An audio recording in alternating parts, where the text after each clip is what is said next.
Good morning, students. Good morning. Good morning. Myself, Aman Agrawal, and welcome to my today's session. In our today's session, we will study about profit. In the previous class, we have studied about revenue, and in today's session, we will study about profit. So, I will use a pointer to indicate and highlight the importance point. So, are you ready for our today's session? Let's begin our today's session. So we will study about what is profit. आगे profit होता क्या है? जैसे आप देख सकते हैं यहाँ पे डेफिनेशन दिया है the financial gain when revenue exceed expense, यानी कि जब हम लोग का फाइनेंशियल ईयर होता है 1 अप्रैल से 31 मार्च, उसमें अगर हम लोग ने रेवेन्यू यानी कि पैसा ज्यादा आया है और खर्च कम हुआ है तो वो कंपनी के लिए क्या होगा? गेन यानी कि प्रॉफिट। जैसे आप लोग देख सकते हैं यहाँ पे एक दिया है formula, profit is equal to total revenue minus total cost, यानी कि जब हम लोग अपने रेवेन्यू यानी आय से टोटल कॉस्ट जितना हमारा खर्च हुआ है उसको माइनस करते हैं तो हमारा प्रॉफिट निकलता है। And profit is an amount of a business earn after subtraction at all cost from its total revenue, यानी कि जो भी पैसा आया उससे हम लोग ने खर्च को माइनस किया तो जो अमाउंट बचा वो हम लोग का प्रॉफिट होगा। And it is a fundamental measure by business success and sustainable, यानी कि जब कंपनी को मुनाफा ज्यादा होता है तो उसके लिए वो सक्सेस होता है, उसके लिए फायदेमंद होता है। And if the revenue is more than cost and the business is profitable, यानी कि जब पैसे ज्यादा आ रहे हैं खर्च कम हो रहा है तो वो कंपनी के लिए फायदेमंद होता है। एंड इट्स नॉट, अगर वो नहीं होगा तो इट्स अगर a loss. So let's move the next slide. In the next slide we will study about types of profit, यानी कि प्रॉफिट के प्रकार कितने हैं। पहला है gross profit. So we will study about what is gross profit. When the revenue minus the direct cost of production goods means cost of goods sold, it reflects production efficiency. Cost of goods production क्या होता है? जब भी हम लोग कोई भी goods को प्रोड्यूस करते हैं, जैसे कि मान लीजिए एक चॉकलेट है, चॉकलेट को प्रोड्यूस करने के लिए क्या क्या रॉ मटेरियल्स लगेंगे हम लोग को? चॉकलेट चाहिए, उसमें अगर काजू बादाम डालने हैं तो उसका रॉ मटेरियल्स, तो जितने भी एक प्रोडक्ट को बनाने के लिए जो भी रॉ मटेरियल्स हम लोग को लगे तो हम लोग रेवेन्यू से वो सारे कॉस्ट ऑफ गुड्स सोल्ड यानी कि वो सारे रॉ मटेरियल्स के अमाउंट को माइनस करेंगे तो हम लोग के पास ग्रॉस प्रॉफिट आएगा। जो हम लोग के प्रोडक्शन यानी कि इसमें आपको बताया कि कुछ चीज को प्रोड्यूस करते हैं हम लोग, बनाते हैं कंपनी, तो वो प्रोडक्शन को एफिशिएंट दिखाता है। Next operating profit. Operating profit मतलब gross profit minus operating expense like rent, salary and utilities. Means जैसे कि जब भी हम लोग को प्रॉफिट होगा कंपनी को, उसमें से रेंट यानी कि भाड़ा, सैलरी यानी कि जो भी एम्प्लॉय इस कंपनी में काम कर रहे हैं हम लोग को उनको सैलरी देनी है, तो वो जब हम लोग ग्रॉस प्रॉफिट से रेंट, सैलरी जब हम लोग माइनस कर देंगे तो हम लोग को वो ऑपरेटिंग प्रॉफिट, क्योंकि ऑपरेटिंग प्रॉफिट एक बिजनेस से रिलेटेड होता है and it show how well the company control day to day cost, यानी कि दिन बे दिन जो भी कंपनी के खर्चे हो रहे हैं, कॉस्ट हो रहे हैं, वो कैसे मैनेज हो रहे हैं, कैसे वो कंट्रोल हो रहे हैं, वो हम लोग ऑपरेटिंग प्रॉफिट में देखते हैं। Next and the last, net profit. Net profit means what the remaining after subtraction all expense including tax and interest। जैसे हम लोग ने पढ़ा था ऑपरेटिंग प्रॉफिट में हम लोग जितना हम लोग के पास प्रॉफिट्स आया उसमें से हम लोग ने रेंट एंड सैलरी डिडक्ट की थी तो वो ऑपरेटिंग प्रॉफिट था। बट अगर हम लोग प्रॉफिट में से rent, salary, interest and taxes, जो हम लोग कोई भी सामान बनाते हैं उसमें से कुछ अमाउंट हम लोग को गवर्नमेंट को एज अ टैक्स देना पड़ता है, तो जब हम लोग अपने रेवेन्यू से salary, rent, interest and taxes को घटा देंगे तब हम लोग के पास नेट प्रॉफिट यानी जिससे हम लोग कह सकते हैं एक फाइनल प्रॉफिट हम लोग के पास आएगा। जैसे कि एग्जांपल हम लोग लेते हैं, 100 रुपए का सामान है, 100 रुपए के सामान में से मान लीजिए जो 100 रुपए का सामान है वो बनाने में हम लोग को 20 रुपए का कॉस्टिंग आई, तो 100 रुपए में से जब हम लोग ने 20 रुपए घटा दिया तो वो हम लोग का कौन सा प्रॉफिट कहलाएगा बच्चों? Gross profit. अब 100 में से 20 गया, 80 बचा।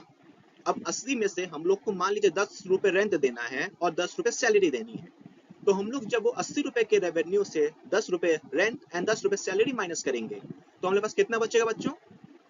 60 रुपीज। वो 60 रुपीज क्या होगा हमारा, हम लोग का कौन सा प्रॉफिट होगा? Operating profit, right. एंड जब उस 60 रुपीज में से मान लीजिए 10 रुपीज हम लोग को गवर्नमेंट को एज अ टैक्स देना है, तो जब वो 60 रुपीज में से हम लोग ने 10 रुपीज एज अ टैक्स दे दिया तो वो हम लोग का कौन सा प्रॉफिट होगा? नेट प्रॉफिट, यानी कि हम लोग का फाइनल प्रॉफिट, यानी कि 20 रुपए का सामान बनाने में लगा, 100 रुपए उन्होंने बेचा, उसमें हम लोग को मुनाफा कितना हुआ? 50 रुपए का। So let's go to the next slide. In this slide, we will study about importance of profit, यानी कि प्रॉफिट के फायदे क्या हैं, क्यों प्रॉफिट जरूरी है, क्यों हम लोग प्रॉफिट को पढ़ते हैं।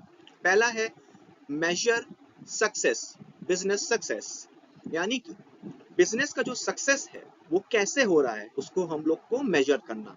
अब हम लोग अगर कोई चीज को मेजर नहीं करेंगे कि इतनी सेल्स हो रही है, इतना परचेज हो रहा है, इतना पैसा आ रहा है, इतना पैसा जा रहा है, तो वो कंपनी चल नहीं पाएगी, क्योंकि वो उसको मैनेज ही नहीं कर पाएगी सही से कि हमारे खर्च कितने हो रहे हैं। अगर किसी कंपनी में खर्च ज्यादा हो जाएगा तो वो कंपनी क्या होगी, मैनेज नहीं कर पाएगी, वो कंपनी खत्म हो जाएगी। तो वैसे ही हम लोग को मेजर करना चाहिए, मैनेज करना आना चाहिए।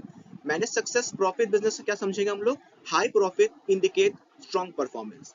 जब किसी कंपनी के पास रेवेन्यू ज्यादा आ रहा है, मुनाफा ज्यादा हो रहा है, तो वो कंपनी क्या है, स्ट्रॉन्ग है। यानी मार्केट में जैसे हम लोग देखते हैं ना, कोई बड़ा पेड़ होता है, आप लोगों ने देखा होगा बड़ा सा पेड़, तो जब वो उसकी जड़ें मजबूत होती हैं, अगर कोई भी आंधी तूफान आएगा, वो कंपनी और वो पेड़ वहां से नहीं हिलेगा, क्योंकि वो एकदम मजबूत है। तो वैसे ही जब किसी कंपनी का प्रॉफिट अच्छा है तो उस कंपनी को ज्यादा कोई नुकसान नहीं होगा, क्योंकि वो स्ट्रॉन्ग पोजीशन में है। Next, support growth. Support growth मतलब ग्रोथ को सपोर्ट कैसे दे सकते हैं हम लोग, यानी कि प्रॉफिट कैन बी री इन्वेस्टेड फॉर एक्सपेंशन।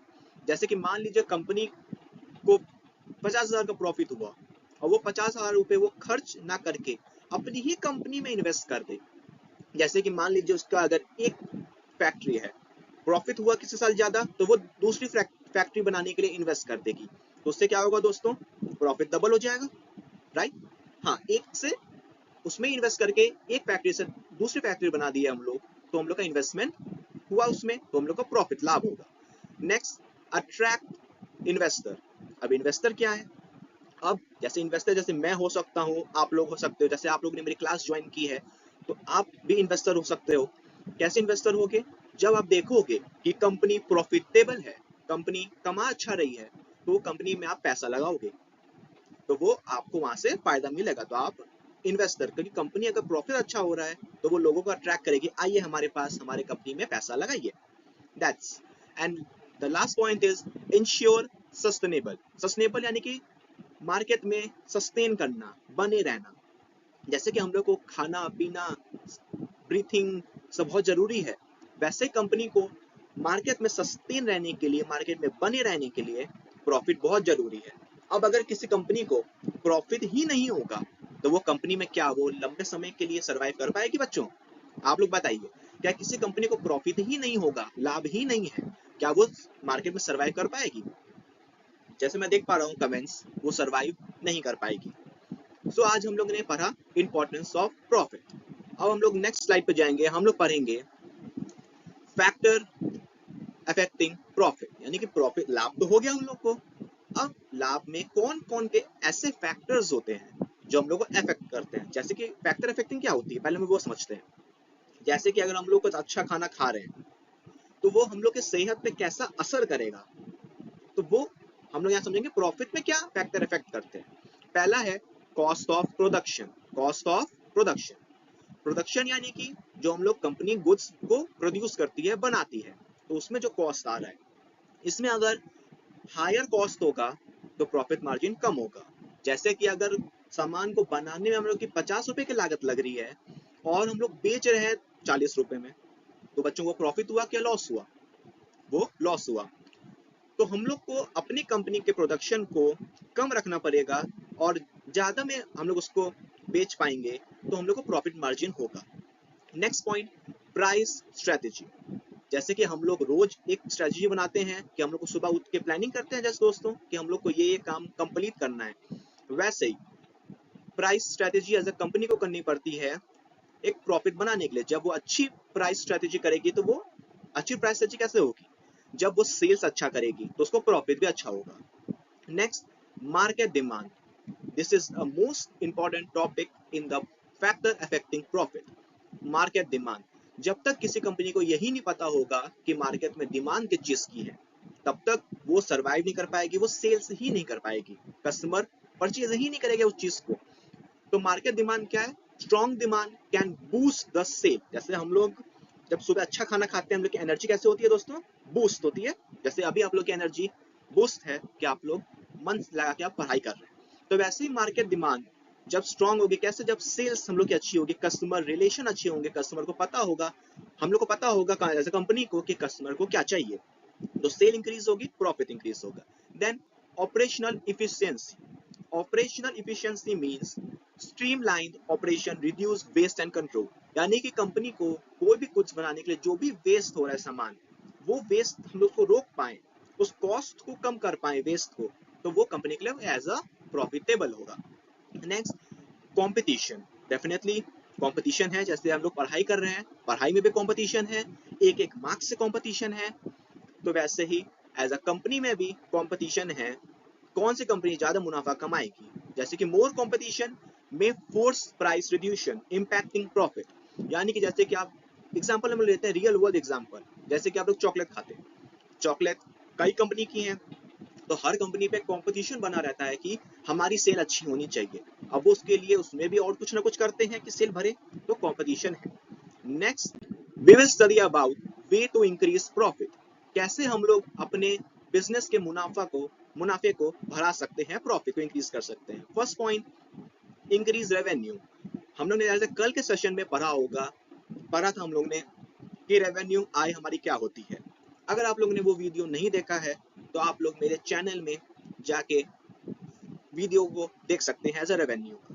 सो हम लोग पढ़ रहे हैं इंक्रीज रेवेन्यू, यानी कि हम लोग इंक्रीज रेवेन्यू कैसे कर सकते हैं, जैसे मैं कल बताया भी था कि मार्केटिंग करके, एडवर्टीजमेंट को करके, अपने सेल को बढ़ा के, अपने प्रोडक्ट लाइन को बढ़ा के, अपने कैटलॉग को बढ़ा के हम लोग रेवेन्यू इंक्रीज कर सकते हैं। जब रेवेन्यू इंक्रीज होगी तो सेल बढ़ेगी, तो हम लोग क्या होगा दोस्तों, बच्चों, profit. Next, reduce the cost, reduce the cost means by automating tasks and negotiation better deal with supplier। जो हम लोग के, मान लीजिए हम लोगों ने एक गुड्स बनाया, बिस्किट बनाया, और बिस्किट के जो सप्लायर हैं उनसे हम लोग ने नेगोशिएशन अच्छे से किया, यानी कि इतना गुड्स हम लोग को बेचना है, ये सामान है, उनसे हम लोग डील अच्छे से कर पाए, तो हम लोग कॉस्ट, डेफिनेटली जब फर्स्ट टाइम कोई प्रोडक्ट आता है तो वो मार्केट से कम कॉस्ट पे आता है, तो जब कॉस्ट पे हम लोग कंट्रोल कर पाएंगे एंड अच्छी डील कर पाएंगे सप्लायर से, तो हम लोग का सेल बढ़ेगा। Next, improve productivity, this is also a most important points to increase the sale, means हम लोग को अपने प्रोडक्ट में अच्छी चीजें यूज करनी चाहिए, उसकी वैल्यू बढ़ानी चाहिए। वैल्यू कैसे बढ़ेगी दोस्तों, जैसे कि अगर हम लोग मान लीजिए एक बिस्किट खा रहे हैं, बिस्किट कई तरीके के हैं, मीठे वाले बिस्कुट भी आते हैं, सॉल्टी भी आते हैं, आप लोग ने ना, हाँ, जैसे आप एक स्टूडेंट ने बताया कि एक आता है हेल्थी डाइट, जीरो शुगर का बिस्किट भी आता है, तो मान लीजिए नॉर्मल बिस्कुट भी हम लोग ले लें, उसमें अगर हम लोगों ने अच्छे मटेरियल, अच्छे रॉ मटेरियल्स यूज किए हैं, तो वो उस प्रोडक्ट की हेल्थ अच्छी होगी, तो कस्टमर को वो अट्रैक्ट करेगा, तो हम लोग को अपने प्रोडक्ट की इंप्रूवमेंट, प्रोडक्शन अच्छी करनी चाहिए। And the last point in this file is analyse financial data, जैसे हम लोग, अब मान लीजिए सब चीज सही है, हम लोग की सेल अच्छी है, रेवेन्यू अच्छा आ रहा है, सामान में चीज अच्छी है, बट हम लोग उसको मेंटेन नहीं कर पा रहे, एनालाइज नहीं कर पा रहे कि इस साल इतना हम लोग का सेल हुआ, अगले साल इतना हो सकता है, हम लोग ने इससे सोचा ही नहीं, तो वो प्रॉब्लम क्रिएट करेगा। तो हम लोग को हर टाइम, हर महीने, हर साल दर साल हम लोग को अपने फाइनेंशियल रिपोर्ट बनानी चाहिए, एज अ कंपनी को उसको एनालाइज करना चाहिए कि हाँ हमारे सेल इतना हुआ था, इस साल इतना हुआ है, पिछले साल इतना हुआ था, तो उसको हम लोग कैसे इंक्रीज कर सकते हैं। And in the next slide, we will study about the main topic and the new topic like profit versus cash flow। जैसे हम लोग ने कल के टॉपिक में पढ़ा था रेवेन्यू वर्सेस प्रॉफिट, आज हम लोग पढ़ेंगे प्रॉफिट वर्सेस कैश फ्लो। तो first point is profit. Profit means जो indicate the success on paper, यानी कि प्रॉफिट क्या है, एक पेपर पे, इस अकाउंटिंग बुक पे, एक फाइनेंशियल ईयर में वो दिखाता है बैलेंस शीट में कि कंपनी के पास कितना पैसा है, उसकी सेल्स कितनी है, उसका रेवेन्यू कितना है। कैश फ्लो, कैश फ्लो हमें क्या बताता है कि tracks actual money moving in and out, यानी कि पैसा कितना कंपनी में आया और कितना गया, ये हम लोग कैश फ्लो। जैसे कि हम लोग सिंपल भाषा में समझे कि हम लोग ने अगर 10 रुपए की चॉकलेट परचेज की है, तो हम लोग अपने पॉकेट से 10 रुपए एज अ कस्टमर के जेब से 10 रुपए कहाँ गए, सप्लायर के, यानी कि दुकानदार के, तो हमारी जेब से वो पैसा जाके दूसरे दुकानदार के जेब में गया। तो वैसे कंपनी में होता है कितना पैसा आया एंड कितना पैसा गया, वो कौन बताता है, cash flow. And the next point is a business might show profit but still face cash shortage, मतलब कि कंपनी दिखा तो रही है कि हम प्रॉफिटेबल हैं, हमारा फायदा है, कंपनी में पैसा आ रहा है, बट तब भी वो कैश शॉर्टेज हो रही है उसके पास। तो इफ कस्टमर, अब कैश शॉर्टेज होगी कैसे, राइट? जैसे आपने बताया एक स्टूडेंट ने कि कस्टमर पेमेंट डिले करते, जैसे उन्होंने कल पढ़ा था कि अप्रैल में सर्विस दी, पैसा मई में मिला, तो वैसे ही कस्टमर उधारी ले लिए, क्रेडिट पे सामान परचेज कर लिए, पैसा टाइम पे नहीं आया, तो वो कंपनी के लिए कैश शॉर्टेज हो सकता है। And in the next slide we will study about real life example, and I like the most this line, real life example. real life example जब हम लोग पढ़ते हैं तो हम लोग दुनिया से कनेक्ट कर पाते हैं अपने आप को रियल लाइफ से। सो इन दिस वे पहला एग्जांपल दिया है, a small retail business may cut costs by switching to the cheaper supplier or optimization staff hours। यानी कि जो छोटे दुकानदार होते हैं, जैसे हम लोग के घर के आसपास छोटी छोटी दुकानदार, किराने की हो गई या टी स्टॉल की हुई या जूस की हो गई, जो छोटे दुकानदार हैं वो कैसे अपने कंपनी को प्रॉफिट बढ़ा सकते हैं, जो कॉस्ट है उसको कट करके, यानी कि सप्लायर से सस्ता सामान खरीद के उसको महंगे में जब वो बेचेंगे तो उनका मार्जिन बनेगा। और अगर छोटी दुकान है तो वो अपने कम स्टाफ्स को भी कम रख सकते हैं, वो खुद सारा काम करेंगे तो स्टाफ्स की सैलरी देना बचेगी, और तो वो कंपनी के लिए मुनाफा होगा। And second example is a tech company boosting profit by launching new service. यानी कि जो भी टेक कंपनी है, जैसे कि मोबाइल की कंपनी है, लैपटॉप कंपनी है, फ्रिज है, जो टेक्नोलॉजी जिसमें यूज हुई है, वो जब नई सर्विस लाएगी मार्केट में, जैसे कि एक मान लीजिए एक मोबाइल है, वो 2024 में लॉन्च हुआ, फिर वो 2025 में उसमें ही न्यू फीचर, जैसे हम लोग जानते हैं ना कि फोन में मान लीजिए एंड्रॉयड 12 है, फिर एंड्रॉयड 13 आया, एंड्रॉयड 14 आया, तो वो इम्प्रूव हुआ। तो टेक कंपनी जब अपनी सर्विस न्यू लॉन्च करती है तो उससे कस्टमर को अट्रैक्शन होती है कि ये सर्विस थी, अब ये सर्विस लाई गई, तो इसमें क्या नया है, वो कस्टमर जानने के लिए उस सर्विस को देखते हैं, पढ़ते हैं, समझते हैं, तो वो कंपनी के लिए फायदेमंद होता है। And a tech company could also increase profit by launching a new subscription based service that generate constant revenue। जैसे कि कल हम लोगों ने पढ़ा था सब्सक्रिप्शन के बारे में, जैसे कि हम लोगों ने कल बताया था कि एप्पल, अमेजोन ये सब सब्सक्रिप्शन भी देते हैं, तो वैसे ही जब कंपनी कोई नया टेक कंपनी को सामान लाती है तो वो एक सब्सक्रिप्शन बेस पे भी ला सकती है कि हर महीने आप इतना पैसा देंगे आपको ऐसी सर्विस मिलेगी। And the next point we will study about conclusion and the conclusion। आज हम लोग ने दोस्तों स्टूडेंट्स क्या क्या पढ़ा, प्रॉफिट आखिरकार होता क्या है, उसके प्रकार कितने हैं, उसके फायदे नुकसान क्या हैं। तो हम लोग ने पढ़ा profit is a key metric for business success, must be managed and analyzed regularly, balance between the increasing revenue and the controlling cost in vital। means हम लोग जो भी प्रॉफिट हम लोग के पास आया, जो भी कंपनी का मुनाफा हुआ, उसको डे टू डे या महीने भर महीने या साल दर साल हम लोग को एनालाइज करना चाहिए, समझना चाहिए कि इस महीने इतना प्रॉफिट हुआ, अगले महीने कितना प्रॉफिट होगा, या हम लोग प्रॉफिट को इंक्रीज कैसे कर सकते हैं।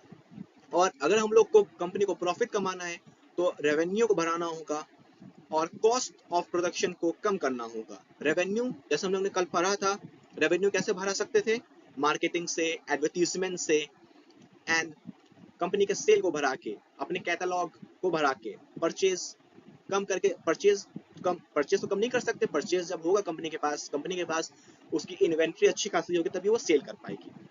So students, if you have any doubt regarding today's topic profit, so you can put your doubts in the comment section, and I Aman Agarwal will solve your all doubts.